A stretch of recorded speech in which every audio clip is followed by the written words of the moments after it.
Karibu ni dinywa na relative nikifikiria ni mwanaume. Story time. Sasa mimi nilikuwa nimetoka kwetu natembea pole nafanya exercise. Mwanaume mwingine akatokelezea nyuma na gari lingine baridi nzuri ya black. Akaniambia, "Niache mrembo, naweza kukupea lift?" Nikamwambia hata mali naenda si mbali. Haya, mwanaume akaniambia, "Wewe kuja tu twende." Mimi kierera yangu hii golf sijapigwa msolombo tangu nikuje.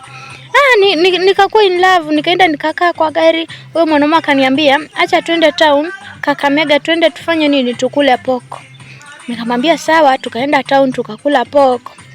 Kumaliza kukula pork, akaniambia unakunywanga? Nikamwambia mimi nakamatanga guarana tu 3 ama 4.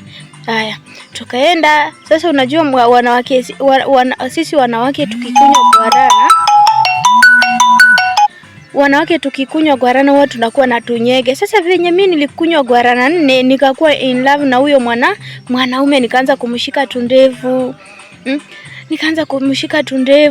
Nikamshika kanyonyo. Unajua mwanamke akiwa amekunywa guarana na kuanga ni kama roho imembao.